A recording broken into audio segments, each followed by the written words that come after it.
السلام علیکم بہن بھائیوں، آپ کی خدمت میں دوبارہ حاضر ہوں۔ الزائمرس کے بارے میں ہی ہم بات کرتے ہیں۔ یہ آ گئی بیماری، گھر میں داخل ہو گئی تو میں اپنے پیارے والدین میں سے کسی کو، شوہر کو، بیوی کو، ایون بڑے بزرگ جو بہن بھائی ہوتے ہیں ان میں سے اگر کوئی اس کا شکار ہے تو پھر آپ لوگ جو ہیں وہ ایک مسلسل آزمائش سے گزر رہے ہیں، اور جو مریض ہے وہ آپ سے بچھڑ چکا ہے، نہ ان کے کسی سوچ میں، ان کے خوابوں میں یا خیالوں میں ہم لوگ اب نہیں رہے۔ تو یہ بڑا دردناک ایک موڑ ہوتا ہے کہ جو آپ کے اتنے قریب ہیں وہ آپ کے اجنبی ہو گئے ہیں۔ تو اس سے جو ہے کوئی طے شدہ فارمولہ نہیں ہے کہ اس صدمے سے، اس تکلیف سے کیسے بندہ اپنے کو اس مقابلے میں لائے، اس سے مقابلہ کر سکے۔ کوئی اس کا طے شدہ فارمولہ نہیں ہے۔ کاش کہ کوئی طے شدہ فارمولہ ہوتا تو اس پہ عمل کر کے یا اس کو اپنا کے شاید زندگی کچھ آسان ہو، لیکن ایسا نہیں ہے۔ لیکن جو دوسرے رشتہ دار ہیں، ساتھ میں ایک ایسے خاندان کو دیکھ رہے ہیں کہ جس کے اوپر یہ آزمائش آئی ہے، تو پھر ان رشتہ داروں کو اس وقت اس خاندان کا ساتھ دینا چاہیے، اور بالکل مطلب یہ نہیں کہ آپ ہر وقت وہاں موجود ہیں اور گن سن کر رہے ہیں کہ اب کیا ہو رہا ہے، مریض کا کیا حال ہے۔ اس کے بجائے بڑے احتیاطی انداز سے ان کے جو مشکلات ہیں ان میں ان کی مدد کریں۔ کسی کو شاپنگ کرنا ہے، کسی کو ڈاکٹر کے پاس لے جانا ہے مریض کو، اور کھانا کھلانا، یا ایون کبھی کبھی جو علاج کے دوران دوائیاں اور اس طرح کے جو معاملات ہوتے ہیں، علاج پاکستان میں بہت ہی ایک مہنگا ترین مرحلہ ہے، اور اللہ تعالیٰ سب کو اس سے بچا کے رکھے۔ لیکن ڈاکٹروں کو اور اسپتالوں کے اگر آپ لگ گئے ہیں، ان کے حوالے ہو گئے ہیں، تو پھر مالی مشکلات کا سامنا ہوتا ہے۔ احتیاط سے ان کی مالی مشکلات کا کریں، اور جو گھر والے ہیں وہ اس پریشانی میں، ظاہر ہے یہ 24 گھنٹے کا ایک آپ کے گھر میں ایک ایکٹیویٹی ہے۔ بہت مشکل ہوتا ہے کہ اس میں سے کوئی وقت نکالا جائے، لیکن اپنے لیے وقت نکالیں۔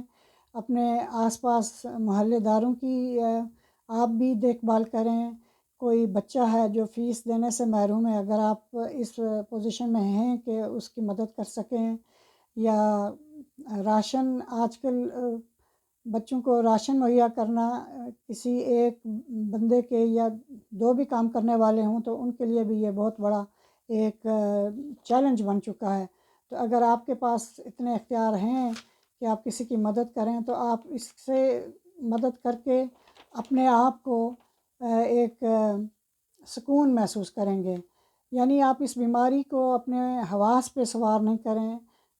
دوسرے جو سوسائٹی میں لوگ ہیں، کچھ جو زیادہ اسٹرگل کر رہے ہیں، تو ان کی مدد کر کے آپ کو ایک گوں نہ گوں سکون ملے گا، اور آپ کے جو دکھ ہیں وہ کم ہونا شروع ہو جائیں گے۔ آپ کے ذہن میں جو بیماری کا ایک وہ چل رہا ہے،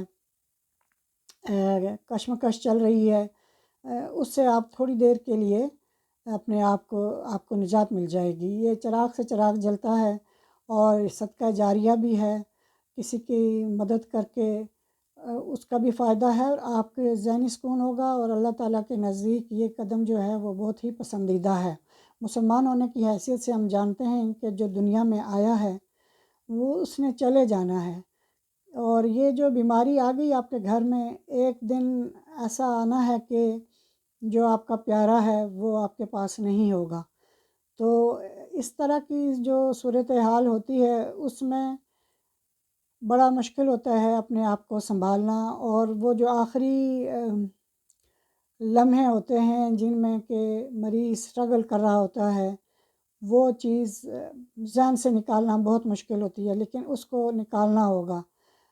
یہ کوئی ایک پوٹلی نہیں ہے کہ اٹھا کے آپ سر پہ سے اٹھا کے آپ کہیں سائڈ پہ رکھ دیں۔ یہ مرحلہ وار آپ کو اپنی یہ لڑائی خود لڑنی ہوگی، اور اللہ کرے کہ آپ کے آس پاس آپ کے جو چاہنے والے ہیں وہ اس قدر آپ کے ساتھ تعاون کریں کہ اس صدمے سے، اس اندھیرے سے آپ کو نکالنے میں آپ کی مدد کر سکیں۔ اور کوئی بھی جو ہے آپ کو ایک ذریعہ ہوگا، کوئی بہانہ ہے، کوئی سہارے ہیں وہ لینے ہوں گے جو اس غم کو مٹانے میں آپ کی مدد کر سکیں اور اپنی صحت اور آپ کے ہوش و حواس جو ہیں وہ قائم رہ سکیں۔ اللہ تعالی ہمیں صبر کی توفیق عطا کرے۔ ہم مسلمان جو ہیں ان کا یہ عقیدہ ہے کہ جو دنیا میں آیا ہے اس نے واپس چلے جانا ہے۔ یہاں مغرب میں دیکھا ہے کہ موت کو یہ لوگ جو کلمہ گو حضرات نہیں ہیں وہ بہت ہی سخت اس سے لیتے ہیں اور پوچھتے ہیں کہ بھئی میرے ساتھ ایسا کیوں ہے، میرا پیارا کیوں چلا گیا، کیوں جو کرتے ہیں وہ وائی می کا جو سوال ہے، تو پھر اس میں وہ کبھی ڈپریشن میں چلے جاتے ہیں، کبھی پینا پلانا، کبھی ڈرگس میں۔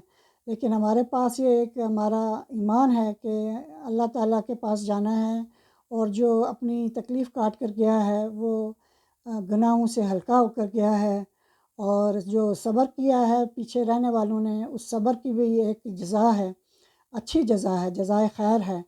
تو یہ عقیدہ ہمیں زندگی کو آگے چلانے میں مددگار ہوتا ہے۔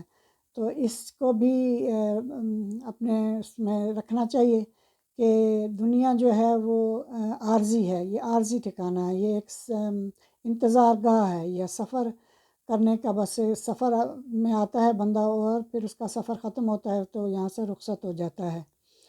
تو اللہ تعالیٰ سب کو اس غم سے نبرد آزماں ہونے کی توفیق عطا فرمائے، طاقت عطا فرمائے اور ایمان کی قوت سے مالا مال کرے۔ سب اپنا بہت بہت خیال رکھیں، اور آخر میں دل کی بات ہے کہ زندگی کو بوجھ سمجھ کر نہ جئیں، یہ اللہ کا تحفہ ہے، اس کو بھرپور طریقے سے جئیں۔ اپنا بہت سارا خیال رکھیں۔ اللہ حافظ۔